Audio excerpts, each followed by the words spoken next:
All right, let's go ahead and get started. Thanks for joining us with our Qrvey webinar today.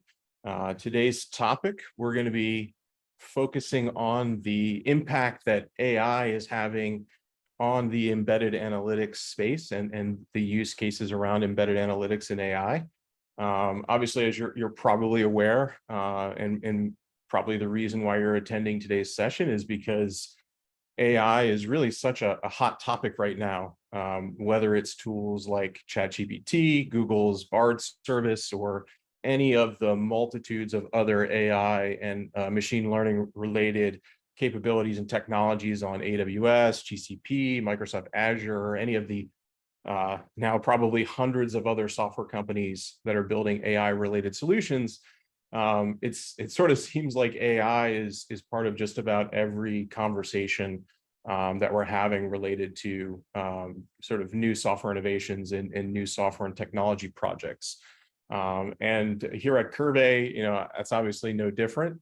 Just about every conversation we're having with our customers and our prospects, really, any of the SaaS companies, the folks that are building SaaS applications, effectively trying to figure out, how to use AI to help grow their products and really add value. So that's really what we're going to be talking about today. How we can start to think about AI and transforming SaaS embedded analytics solutions. And so just to kind of highlight some of the things we're going to focus on, we're going to do a quick introduction kind of into the concepts around embedded analytics first, just so kind of everybody knows what we're talking about there.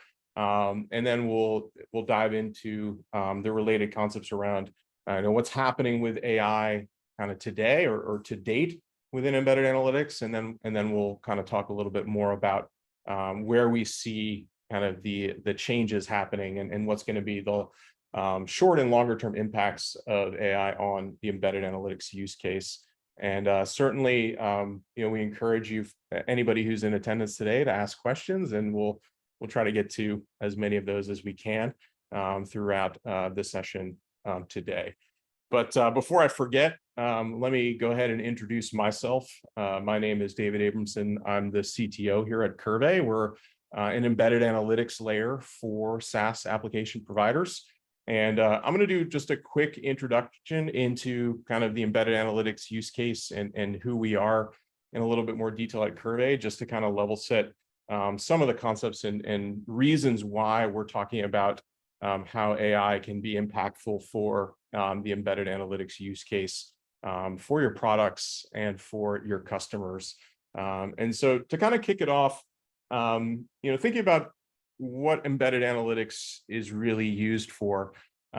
So we work every day with SaaS companies, and probably the main thing that we constantly hear is that anybody building software, anybody delivering software products to their customers, you're really under a lot of pressure to deliver value to those customers. And it's not just about delivering, value over a long period of time. It's about delivering new features and new capabilities quickly, efficiently, and also to satisfy all of the demands that might be coming in from those customers. And so that's really what the embedded analytics use case is all about.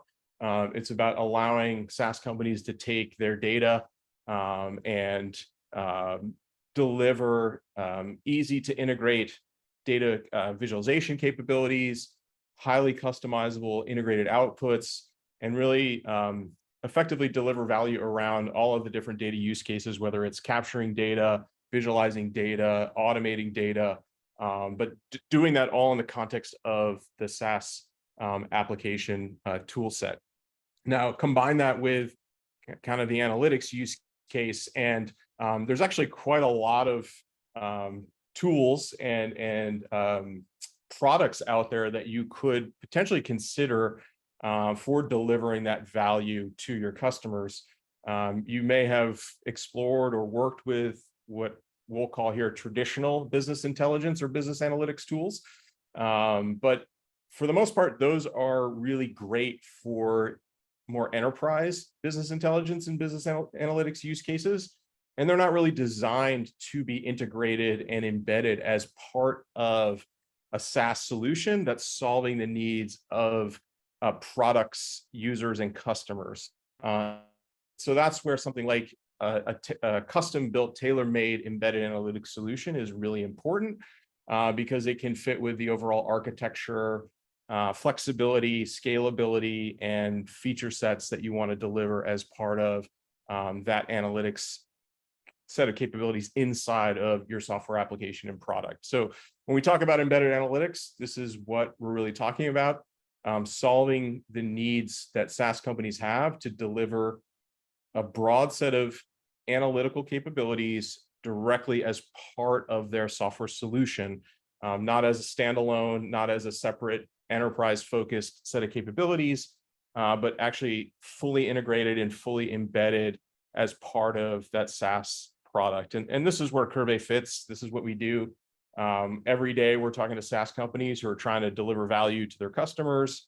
And so we really sit at this intersection of helping SaaS companies with their data analytics use cases, all delivered in a cloud native, AWS driven type of environment. And so that's kind of Qrvey in a nutshell. And this is, these are the problems and solutions that we're looking at solving. Now, what does that typically look like in terms of how it integrates with things like AI and data? Well, the pipeline of embedded analytics usually starts from the data side. And when we talk about AI in a bit here, we're really going to talk about how it can impact things like the data collection, data management, data transformation capabilities that you might have within an analytic solution. We'll also talk about how it can impact kind of the meat of what embedded analytics usually does, and that's the visualization layer. So how you visualize, analyze, and present the data downstream to a user or customers through things like dashboards, reports, charts, and other types of data visualization and output capabilities. And then the last piece is, and this is something that's kind of unique to the way Qrvey works, and it's all about how we can also support more of an automation and workflow style use case as well. So being able to handle the entire pipeline of data, output, and automation tools is something that we really excel at, and it's all part of the overall umbrella that we consider embedded analytics when it comes to delivering value to SaaS customers. Now, just to kind of wrap up this section, I wanted to just present sort of what when we talk about analytics, what does it kind of look like in action? And again, probably the primary use case for embedded analytics is going to be those highly custom, integrated, embedded data visualizations that would be part of your software applications. So like the screenshots you're seeing on the monitor at the moment, that's examples of the types of things that you might be doing with embedded analytics. And as we get into the presentation and talk a little bit more about AI impacts, we'll talk about how AI can be used in a number of different ways to sort of help and augment and transform some of these use cases around integrated embedded AI. But before we do that, I wanted to kind of take a quick poll of the audience, and hopefully that just launched for everyone. But if you don't see it, you can click on probably the polls area of the webinar client. But basically, we wanted to see sort of what your organization's plans were to use AI, as part of your analytical use cases. And I'll give everybody a few minutes here to respond to that poll and see sort of where you fit within the sort of timelines and spectrum of the AI world here, and sort of why you're probably attending today's webinar and session. All right. Hopefully everybody now has had a chance to respond and answer to that. I guess I can just leave it open for a little while, and then we can come back to it with some of those results. But all right, so now that we kind of understand sort of embedded analytics and the use case around that and what Qrvey does, I'm going to talk a little bit about the current state of what AI looks like in the embedded analytics world. So what are those use cases that you might already be leveraging today, or what are some of the opportunities to take advantage of AI in your embedded analytics? What does that look like today? And actually, a lot of this boils down to what I would call more of like the traditional AI use case, or in many cases, that's referring to things like machine learning and similar related algorithms. But we'll talk about some of the key use cases there. So again, thinking back to that sort of end-to-end cycle of how analytics work in a software application, obviously one of the first things that you need to do is figure out your data. And so one of the ways that AI could be used today in your embedded analytics solution is in that data prep stage. This is where you can do things like use AI tools to augment, transform, and manipulate your data. Some of this is, has been around for some years. Some of it's relatively new, and it really just depends on the types of tools and capabilities you want to leverage to manipulate and transform, any of the data that you might be working with. So think about use cases like sentiment analysis, where you've got text that's coming in as part of your data source, and you want to apply sentiment and sentiment scoring to the data to help sort of augment the ways that you might choose to visualize that information. Classification and categorization, another very common use case around AI and machine learning in data prep. So being able to take certain types of data, it might be, again, text or other similar values, and you want to be able to apply labeling or classification to it. You might want to be able to categorize it into certain layering of things like, response values or types of detailed data values that you want to then visualize and analyze through things like advanced text analytics and things like that.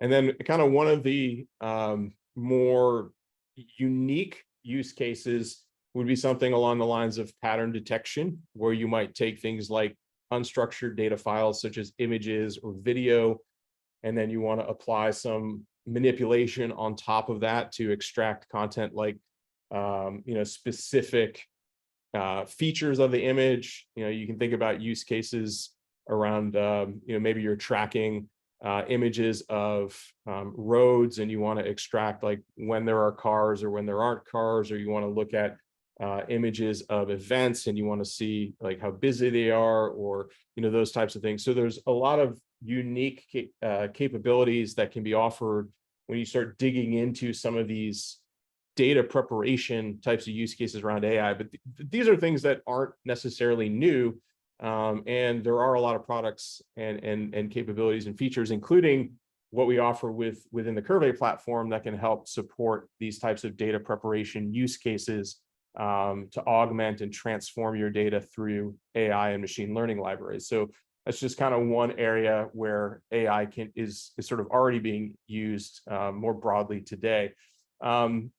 Another layer of sort of how AI could be used today is more in what I'll call the data discovery realm. And usually this is kind of broken down into a couple of categories as well. One of the most common use cases here is something like a recommendation engine, where you might take data and then apply either contextual recommendations or maybe highly personalized recommendations that can suggest values, or take user selections and things that they've already done or worked on within the system, and then offer additional suggested or recommended values that are related to those as part of that recommendation system. And a lot of these are kind of broken down into sort of core areas around maybe more globalized recommendations that look at the most frequently accessed data values or the most frequently accessed searches. And then you can kind of break that down into more personalized recommendations as you get into individual user preferences or user models. This type of data discovery could also apply to things like decision-making trees and that sort of stuff. And again, very much in the realm of what I would call traditional AI, as it focuses more along the lines of like the machine learning use cases as well. Another really common use case in sort of the data discovery realm as well is things like natural language.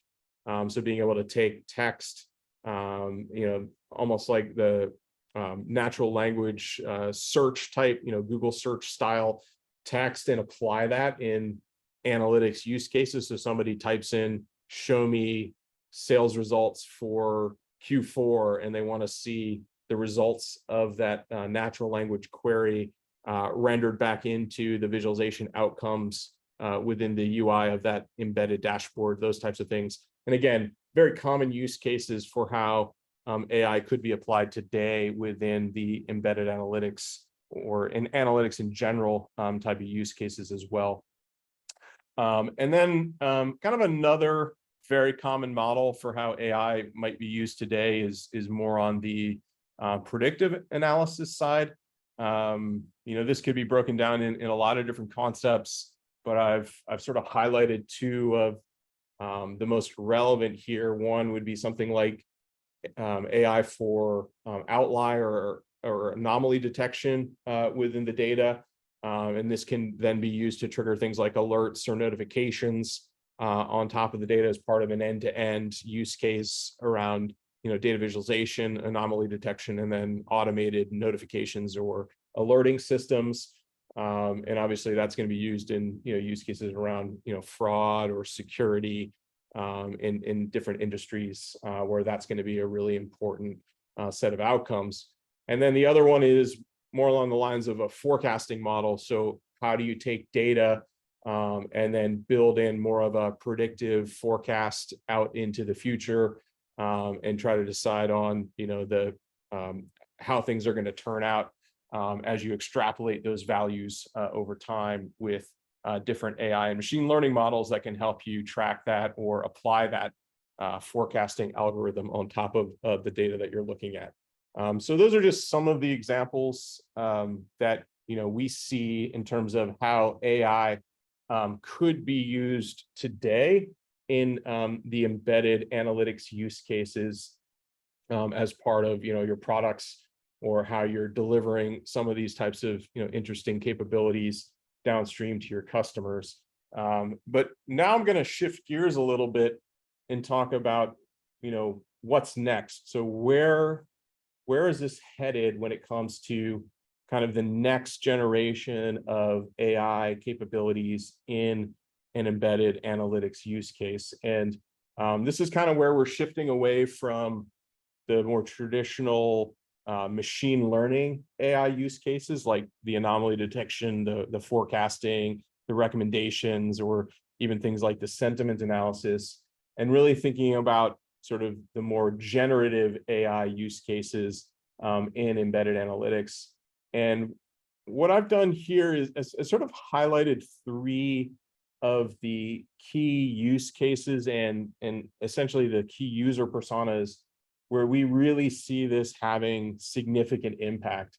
And so that is the impact that AI could have on developer productivity, the impact that it could have on more of like the power user for things like new content generation.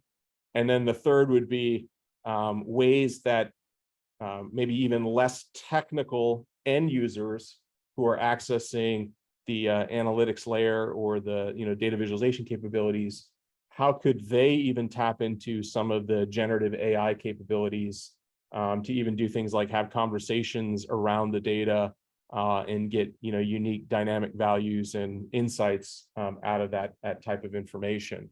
And so what I'd also like to do as we dig into some of these use cases is actually show some examples of how this could actually look in terms of the overall process when it comes to these sort of generative AI capabilities and technologies in embedded analytics. So let's talk about the first one a little bit, which is that developer productivity use case. And if anybody has spent any time working with some of the new tools like a ChatGPT or even the Google Bard environment, you probably know that you could use these tools to help you write and integrate code. But if you haven't gone further than that, what you may not realize is that you could even tap into some of these tools to help you do things like build reports or dashboards, or even suggest the types of things that you might want to build and present based on the data that you're working with. So there's actually a lot of really interesting use cases that these types of things can touch on. And I'm actually just going to quickly show some examples, because I think this is sort of really an interesting use of some of these tools that exist out in the market. And the way we're going to do this is I'm going to go ahead and bring up a new window here. And so you can see this is actually, just the Google AI conversational AI tool, which is Bard. If you haven't had a chance to play around with this at all, it is a pretty interesting experiment that they've launched. Very similar, if you've used ChatGPT, to how it works. You basically send it some questions or prompt it with something, and then it gives you some results back. But when you think about like the developer productivity use case in the world of embedded analytics and AI, one of the things that you might do is you might have it take a look at some of your data, and based off of that, maybe give you some suggestions for what to do with that data as a developer. So I'm going to do that right now. So I'm just going to prompt this.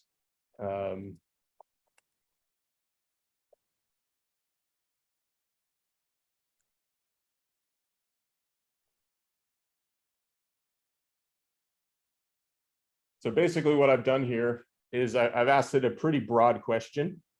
Given the following data set, can you give me some suggestions for what charts I can build?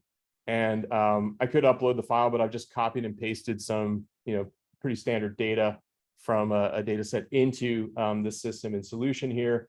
And I'm going to fire that off and see what comes back. And so based off of that, ultimately, what it's going to do, it's going to take a look at the data that I passed to it, and it's going to offer me some suggestions for the types of things that I might want to build with that data. So obviously, this is a super kind of a basic use case for leveraging some of the generative AI capabilities. But you can see how, from a developer productivity standpoint, these types of things can really help augment how you might choose to build some of the tools that you want. Like, it's suggesting, specific scatter plots that I might want to generate based off of the data that I pass to it, or a histogram detail that I might want to build based off of the data that I pass to it. And then, of course, it can give me other suggestions based off of that data set that I want to work with. So again, just kind of one example of the types of things that these new generative AI tools can allow us to explore when it comes to supporting, more of that developer productivity types of use case within the system. So send it some data, get some information back, and then I could take that as a report designer or report developer and use that information to help drive the types of things that I might want to build or do with the data that I'm working with inside of my embedded analytics solution as well. So that's kind of one of the use cases that we could think about when it comes to enhancing developer productivity. Another one is you could do a similar thing with writing code, right? Have it, write the specific integration or customization code that you want to be able to produce, and then get those results back as part of that overall end-to-end use case.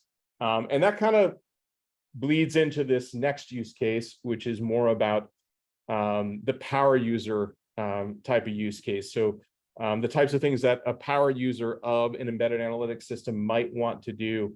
And so I've highlighted a couple of those key points here. So one of the things that we hear a lot about is, if you're a power user working within an embedded analytics solution, sometimes you need to modify or create formulas around the data. And that can also, again, be sometimes a difficult task if you don't know exactly what the right syntax for writing those formulas are, or how to get the right outcomes. Maybe you want to use it to help customize something about the analysis content or analytical content. Maybe you want to take advantage of the generative AI to, again, similar to the previous example, send it some information and get some insights back so that you can use that to help drive the types of things that you're going to do to explore that data as a power user within your environment. And so there's a lot of opportunities here to take advantage of those types of tools. And again, I'm going to just quickly kind of explore one of those types of use cases that kind of talks about how do you help a power user essentially get more value out of their data in a meaningful way using more like a generative AI process. So this is, again, a very basic, more like prototype example, but the concept here is given a certain set of fields that a power user might be exposed to within the data, and this is obviously a pretty straightforward set of text, numbers, and date-based fields. What questions in terms of generating formulas might that user want to ask, and how can we use AI to help augment that solution? So you think about typical things that somebody might do with the data. Let's say you're given data that has two fields that split the name first and last name. Maybe you want to just combine those into a single field. And you could have the AI solution, the generative AI, you send it the question, and it could give you the results back with the formula that you can use to sort of complete a task as a power user within the system. So in this case, again, using the natural language logic, pass it some information, get the results back, and then I could plug that formula into my power user environment where I'm writing the custom formulas that I want to have as part of that solution. And again, because it's all generative AI natural language types of logic, you can pretty much ask it to write any types of formulas and outcomes that you want. For example, something like maybe I want to apply a discount when the purchase was made in the last 48 hours. Something that's a little bit more complicated than just combining two fields together, but actually giving it a more complex formula to write based on the data that you have within the system. And so taking that information, sending that formula or sending that request to the system as a power user, and then getting a valid formula back that I can then take and plug into the details of my embedded analytics environment, offers a lot of capabilities to then extend the types of things that a power user might want to be able to do with the system, basically making more difficult tasks easier through the introduction of some of these more advanced and generative AI types of solutions as part of your embedded analytics, types of offerings. So again, just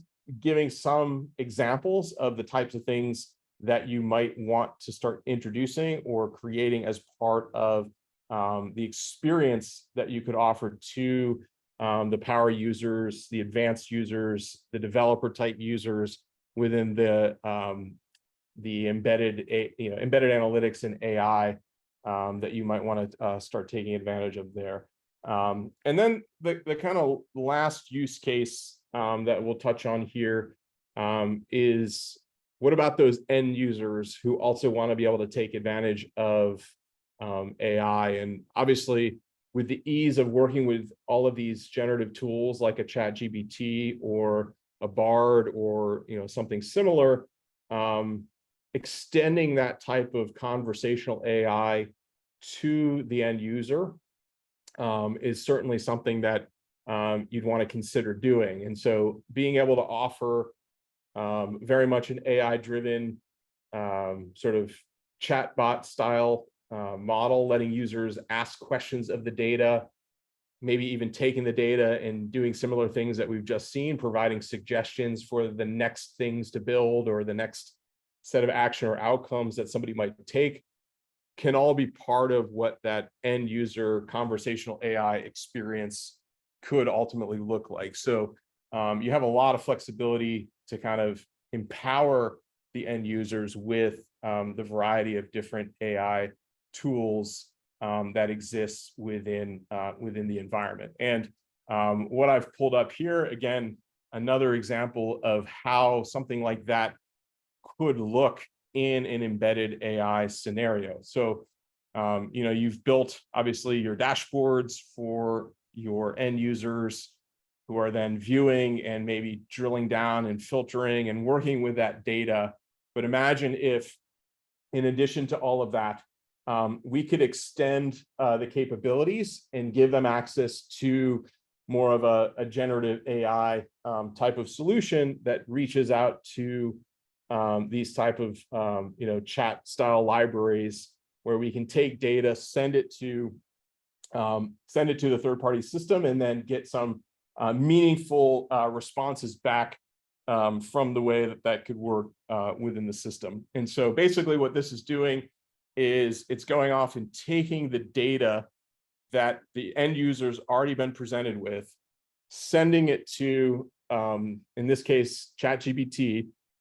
And then first thing that it's doing is it's actually giving me as an end user some suggestions for the types of questions that I might want to ask of that data. So for example, are there any seasonal trends or outliers in that sales data for one of the specific categories? Or, do we want to examine, some of the metrics about those categories? Or do we want to do some forecasting in any of those? And based off of this, we can get conversational responses back from the generative AI solution that gives us some of those insights into the actual data. And again, letting the end users explore all of this information in a highly dynamic way. You can see that level of detail. And so in this case, it's digging into the details, identifying some seasonal trends for me as part of that data set, identifying some outliers for me as part of the data set, using the generative AI to sort of give me a more detailed representation of some of that data as part of that output and data set. And based off of that, again, being able to very quickly let the end user have that conversation with the AI service, but directly around a set of data that's already been developed and potentially even augmented by maybe one of the power users within the system, and then being able to extend the AI services and capabilities to build that conversational analysis around the details and data. And because it's conversational, I could also ask further questions about the data, and then get responses back. And again, based on the types of questions that you might ask, prompting it for responses and getting useful generated AI-driven content about the data that you're working with, obviously offers a huge amount of value as part of that embedded AI experience that can be integrated into your software or SaaS application. So in this case, even just broadly asking the AI for some insights about the data, it can break down, trends. It can break down, different details around things like, the consistency, the variations, overall trends within the data, and all of that is essentially just automatically sent back to me as part of the outcomes with these types of generative AI tools that we can explore as part of the embedded analytics types of use cases. So again, just some of the examples of the types of things that sort of the new developments in AI can help you to really augment the embedded analytics that you're launching into your products and SaaS offerings. And actually, we can take a look at the poll results. I'm not sure if everybody's able to see that, but at the moment, it looks like the bulk of the respondents did say they have plans to do something, whether it's in the next 6 or 12 months, or they're currently in development around those solutions as well. So that's great news. And I think hopefully some of the things that we've seen today can give you some ideas or maybe some insights into the types of things that you might want to try or achieve when it comes to working with your tools within the system. And I think I did just share the results of the poll there. So hopefully you can take a look at that as well. Okay. So what else to consider as part of the conversation around AI and embedded analytics? And I think, we've seen some of the power that it can have, right? Taking data and easily generating some useful insights and maybe even suggestions about the data. Although anytime you get into a discussion about AI, there's always potential issues or concerns that you're going to have around things like, the ethics, the practicality, and maybe even, something related to learning curve around new technology and things like that. From the ethical consideration side, I think this might be slightly less relevant to the kind of embedded analytics use case, although there always are concerns around things like data privacy, the transparency, like what actually is happening when you send data and what types of formulas are being applied and what types of algorithms are being used under the covers. And so it's important to be aware of those types of things and certainly take into account the fact that in a lot of cases, especially with the new generative AI solutions, they tend to be more of like a black box model where you send it something and you don't necessarily know what it took to get to the outcome that it's providing you with. Although, depending on the use case around embedded analytics, when you're talking about more business-focused data and end-user focused types of use cases and outcomes, sometimes that isn't always a huge concern. And then in terms of things like the data privacy, obviously in an embedded analytics use case, oftentimes all of this is going to be integrated inside of a highly secure, type of environment. And so taking into account all of your existing, encryption models and how you govern and manage data is also going to be incredibly important. And then, of course, when it comes to the developers and who's using this, making sure that everything that you're building and how you're working with it is not just well understood, but also, you kind of understand how it's being implemented within the systems where you are deploying and managing, the different data sets and tools to supplement those data sets through AI. Probably the practicality is maybe a little bit more meaningful when it comes to the embedded analytics use case, particularly because, in general, if you do want to leverage some of the more advanced models, algorithms, and or use cases around data augmentation and data preparation, sometimes it can be difficult to build those models if you don't have enough historical data at the ready. And so it can be some months or potentially even longer to collect enough data to be able to pass it to an algorithm that will do accurate forecasting, accurate predictions, and those sorts of things. And then, of course, the users themselves who are accessing some of the data, they might not be super data literate, and it may not be such a good idea to give a non-data literate user access to extremely advanced conversational AI tools around the data. Obviously, it could work both ways. It could also be extremely helpful to a less data literate user to offer them the ability to ask natural language questions about the data and get meaningful results back as part of that process. So again, I think all of these are just things to think about as you're going down your journey to incorporating AI into the embedded analytics use cases that you're working with. And then certainly like the learning curve is there as well. Obviously, most of these tools are relatively new.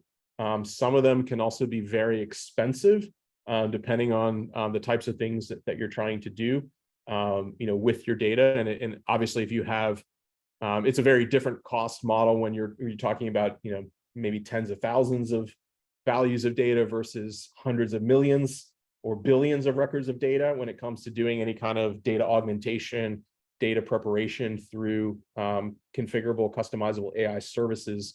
And so again, all of these things should be factored in as you're experimenting or thinking about launching these types of technologies and tool sets as part of your embedded analytics or as part of your SaaS solutions moving forward. So again, just things to think about as you potentially incorporate some of the components and capabilities as part of the embedded analytics experience within your feature sets around AI and or machine learning.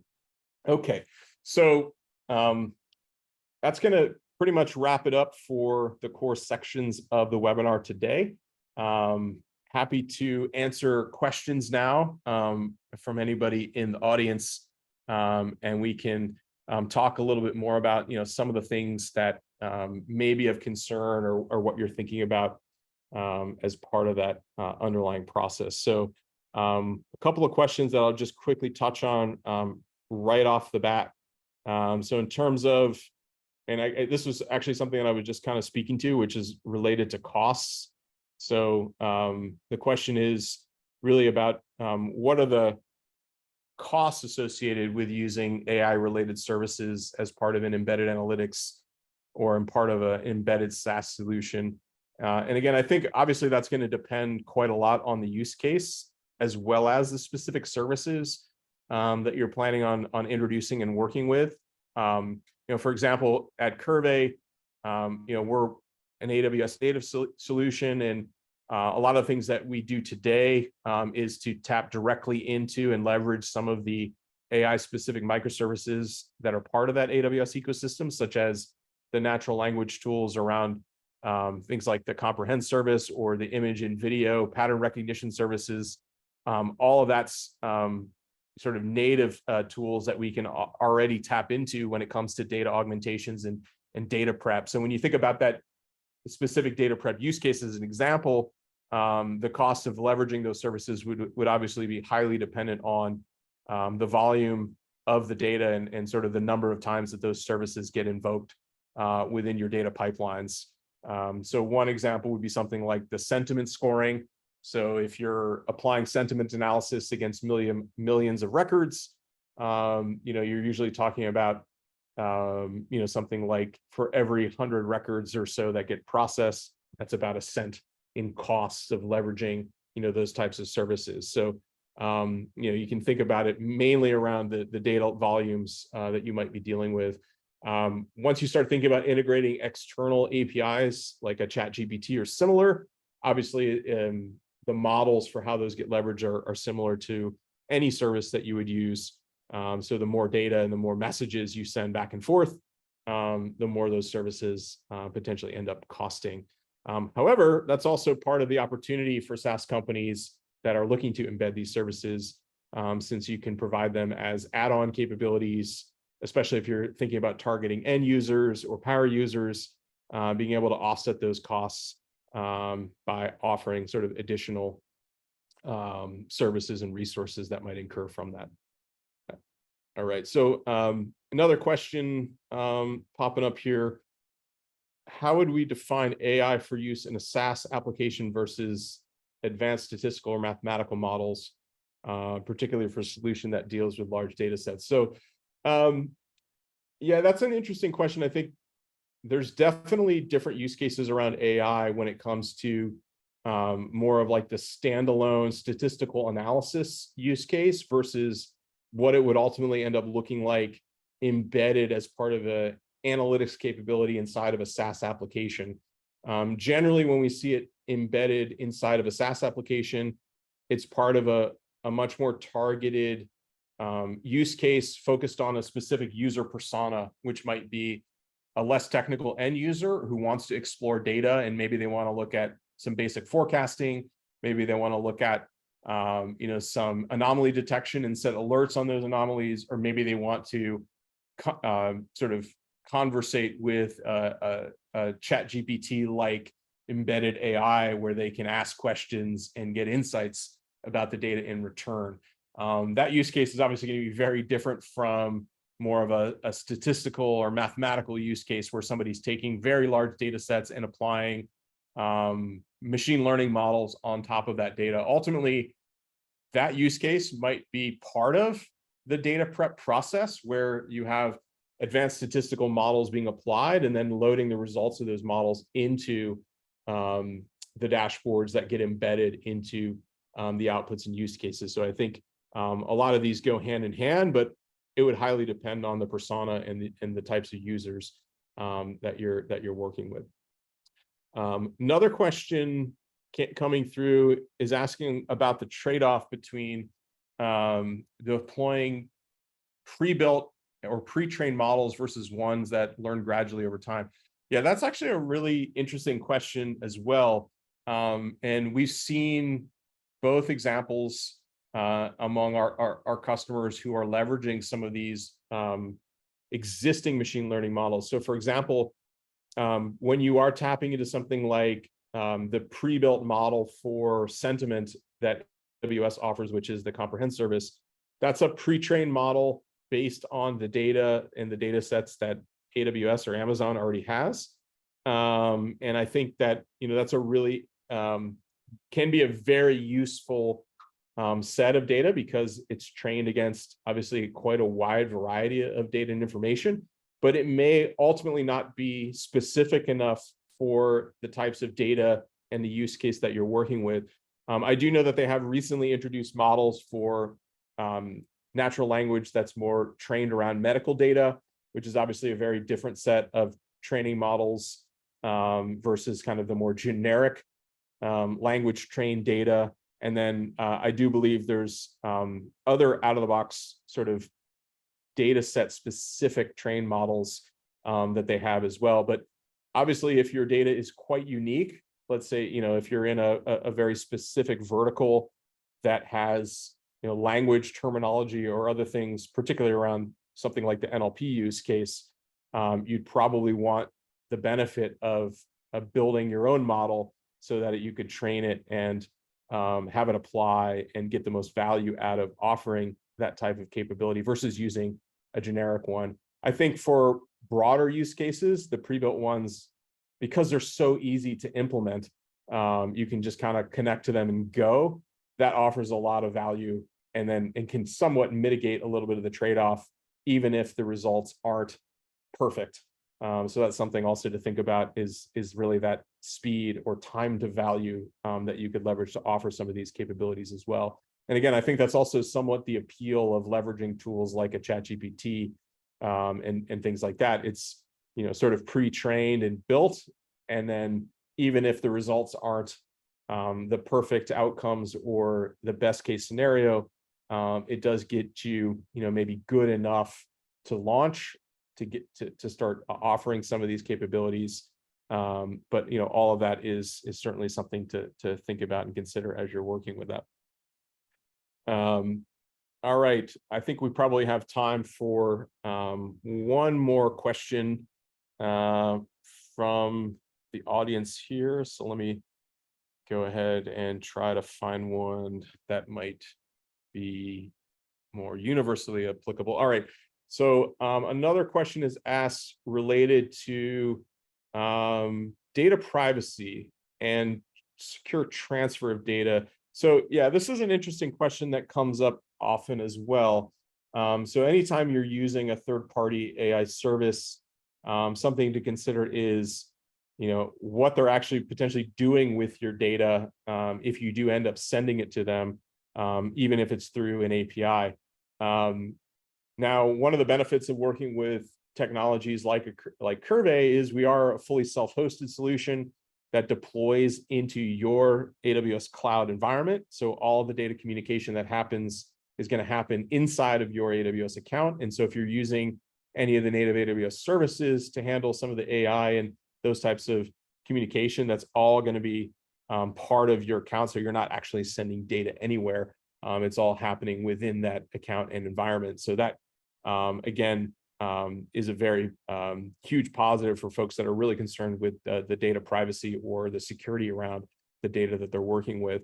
But in general, even if you are working with third-party tools like a ChatGPT or Google's Bard service, or even Microsoft services, generally all of those, certainly the data in transit's always going to be encrypted, and then at least all the libraries that we've seen our customers working with, or we've helped customers work with, are also fully supporting compliance around things like SOC 2 or similar security auditable standards. So generally, the data privacy concerns can be overcome just by understanding that the companies who are providing these types of third-party services are bound by all of the standard security and privacy protocols that any SaaS solution would be bound by. So that's also something to keep in mind as you explore working with a lot of these services as well. All right, so I think that's going to about wrap us up for today's webinar and presentation.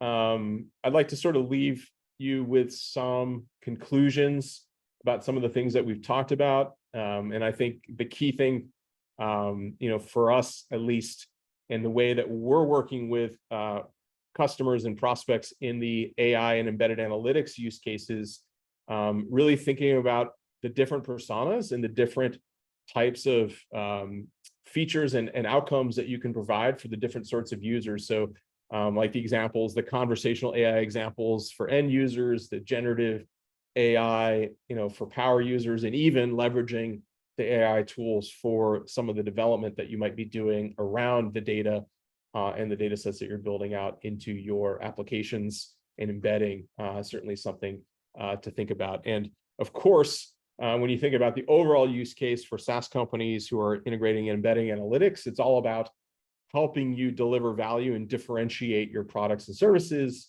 And of course, with AI, it's just kind of taking it to a whole nother level and the ability to offer that as a new option, a new opportunity for your customers. So with that, I'm going to thank everybody for the great questions and the participation in today's session. If you'd like to learn more about Qrvey, there's our info.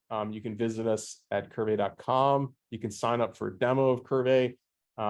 You can connect with us, on LinkedIn. You can, download all of the different papers. In fact, I recently also did a podcast that you can listen to on the topic of AI as well. So feel free to search for that and take a listen to that as well. And we had some great guests in attendance as well as part of that event, all focused on the AI use case and embedded analytics. And again, thanks everybody for your time, and I hope you have a great rest of your day. Take care.